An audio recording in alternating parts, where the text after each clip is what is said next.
मैं आज आपकी एकदम बहुत बढ़िया हूँ। अभी आपको हम दिल्ली बुलाएंगे, 2 कार्यक्रम करेंगे, आपको वहाँ बहुत सारे लोग होंगे, आपके विचार रख पाएंगे पूरे देश में, और सब देखो ठीक है। विचार, आज हम देखिए आज मैं आपको आपकी बात को यहाँ पे काटना चाहूंगा। जी विचार रखने से हमारा कोई भला नहीं होगा जब तक सुनने वाले अच्छे भारत का संकल्प नहीं लेंगे। अब जब विचार आप रखेंगे तभी तो लोग सुनेंगे, और सुनेंगे फिर तो मानेंगे। वो हम विचार तो अभी अभी हम रोज रिले कर रहे हैं। हाँ हाँ, तो सुनेंगे तभी तो लोग मानेंगे। मान नहीं, आपकी बात आप जो तक लोग हमारे विचार पहुंच रहे हैं, नहीं पहुंच रहे हैं? हमारे तक, आप तक तो पहुंच रहे हैं ना। हम तो वैसे हम तो आपके विचारों में समाहित हो गए हैं। हमारा तो आपके साथ दिल मिल गया है ना। तो अभी मैंने आप अपने मन के जो विचार रखते हैं वो हमारे पास वैसे ही आ जाते हैं तरंगों के द्वारा।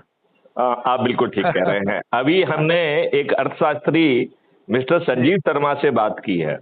जी। मैंने कहा है कि सतयुग जो है आने वाला है, अरे और भारत उस सतयुगी व्यवस्था का विश्व के लिए मार्गदर्शक बनेगा। जी और उस सतयुगी व्यवस्था को जमीन पर लाने के लिए जी। भारत अपने आप विश्व गुरु के रूप में स्थापित हो जाएगा।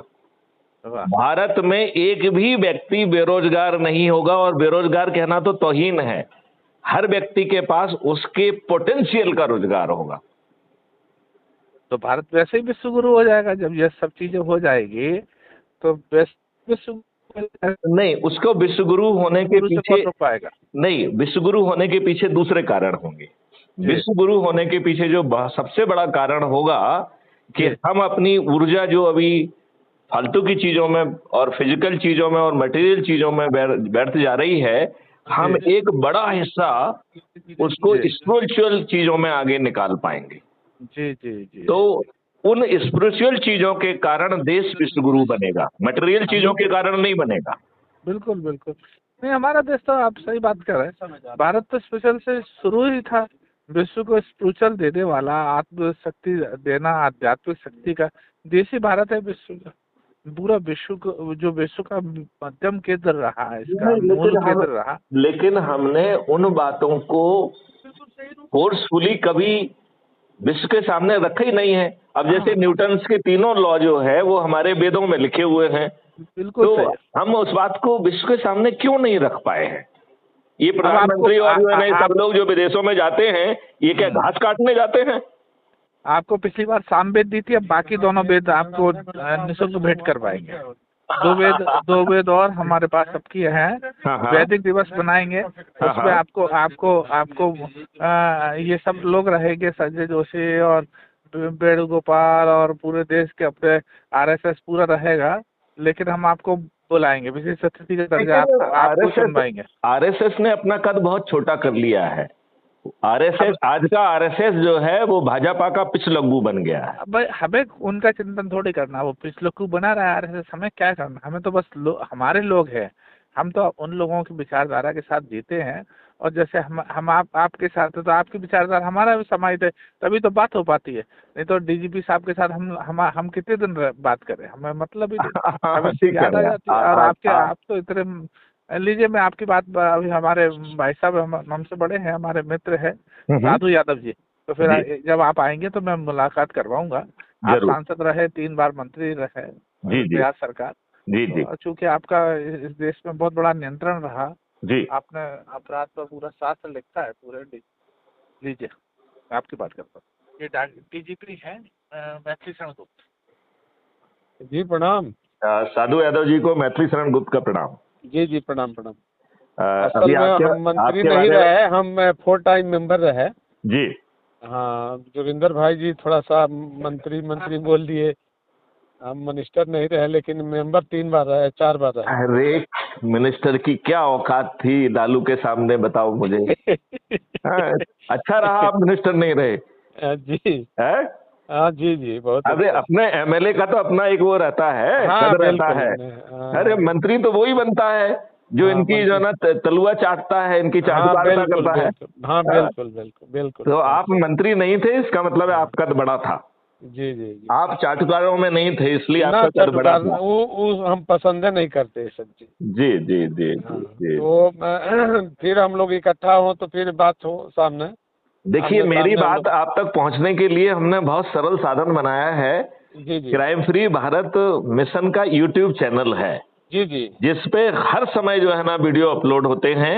और अच्छा। मैं कोई भी बात बिना रिकॉर्डेड नहीं करता हूं, और जी। कोई भी बात ऐसी नहीं होती है जिसे crime free Bharat YouTube channel पर अपलोड ना हो। क्यों? हम देखते हैं आपका ये जो चैनल है, जी। हम देखते हैं, यूट्यूबर का हम देखते हैं।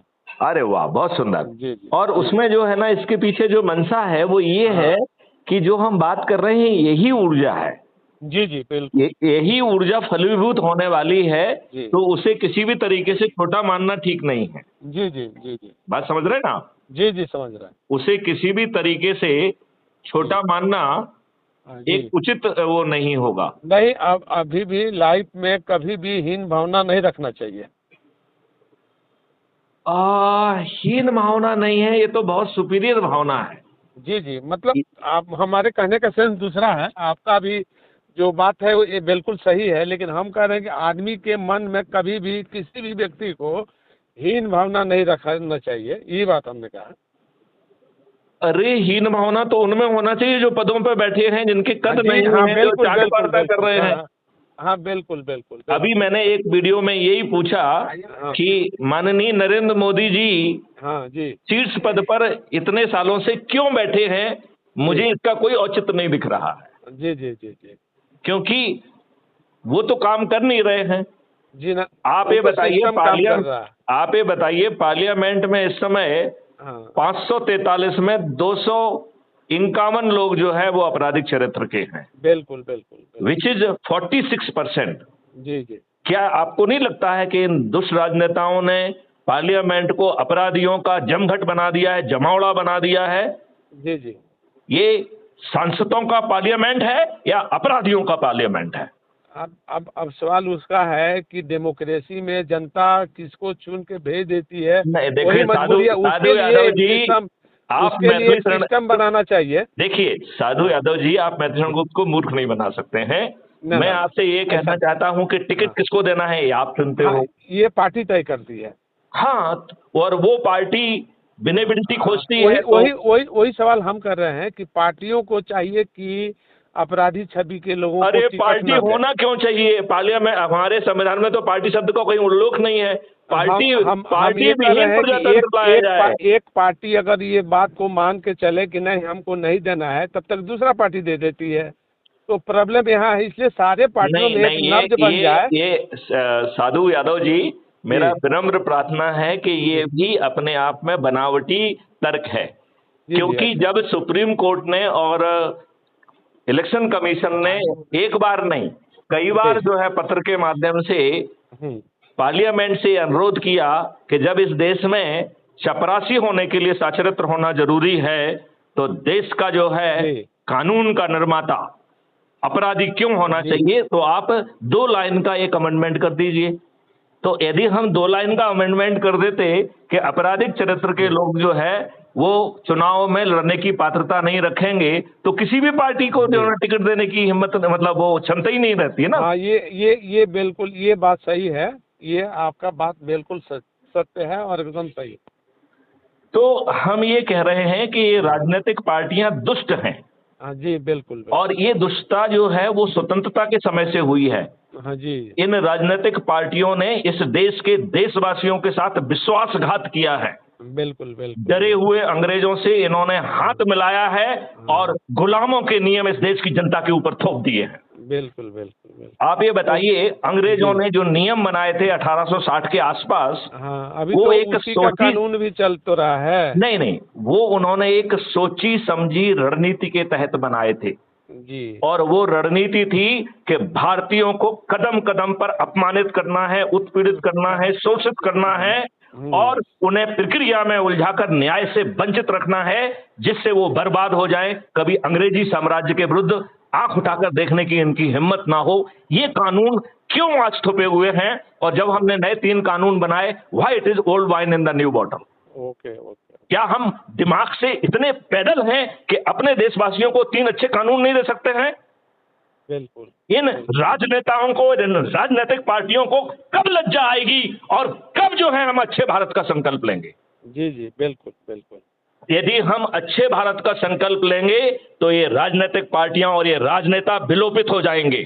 बिल्कुल। मैथिली शरण गुप्त भविष्यवाणी कर रहे हैं कि बहुत कम समय में सभी राजनीतिक पार्टियां, सभी राजनेता विलोपित होंगे। ये मैथिली शरण गुप्त की भविष्यवाणी है। जी जी जी जी। सभी राजनीतिक पार्टियां विलुप्त हो जाएंगी।